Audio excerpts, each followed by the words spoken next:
মাননীয় সদস্য বিশ্বকেতু দেববর্মার যে প্রশ্নটা, why he has asked that question, এই কারণে উনি রিক্রুটমেন্টের ব্যাপারটা জিজ্ঞেস করেছেন যে টেট পরীক্ষাতে ককবরক বিষয়টার জন্য নেওয়া হচ্ছে।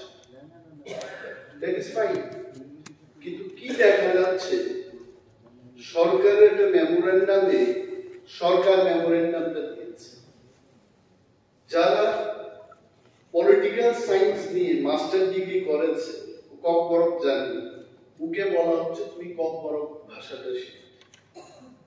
যারা হিস্ট্রিতে গিয়ে করেছে এদের বলা হচ্ছে তুমি ককবরক সাবজেক্টে নিয়ে পড়ো। How it can happen? যেখানে কোয়ালিটি এডুকেশনের কথা সরকার বলছে এবং আমরাও বলছি, ককবরক ভাষা নিয়ে যারা পড়াশোনা করেছে তারাই পড়াবে। আমার কাছে বেশ কয়েকটি লিস্ট আছে, আমি নাম বলতে পারবো, 15 জনের একটা লিস্ট এখানটায় আছে। তার মধ্যে only one teacher, দেবকন্যা দেববর্মা, ককবরকে পিজিটি করেছে এবং ককবরক পড়াচ্ছে। আদারওয়াইজ তন্দ্রা দেববর্মা গ্রাজুয়েট টিচার বিজয় কুমার স্কুল হিস্ট্রিতে নিয়ে করেছে। ডিম্পল রিয়া উজ্জ্বল গার্লস হাই স্কুলে graduate teacher.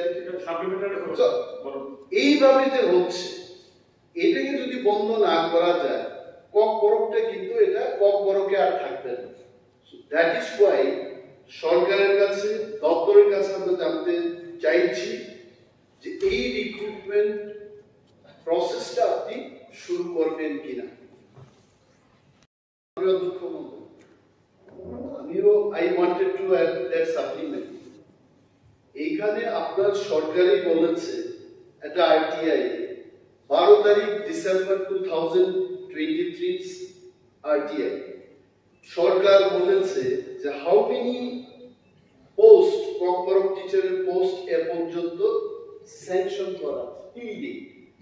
Government has clearly given the figure 1540 জন। 1540 জন থেকে এখনো 240 ভ্যাকেন্ট পোস্ট পড়ে আছে। ইউ হ্যাভ স্যাংশন, কেন এটা এটা নেওয়া যাবে? So we just want to know from মাননীয় মন্ত্রী মহোদয়কে ধন্যবাদ জানাচ্ছি, কিন্তু প্রশ্নটা হলো 1000 জন ছাত্রছাত্রী বিএড করে ফেলেছে, 240টা পোস্ট ভ্যাকেন্ট আছে সাবজেক্ট টিচারের জন্য। এইটা যদি নেওয়া হয়, then this problem will not happen. Okay, ঠিক আছে, okay, please.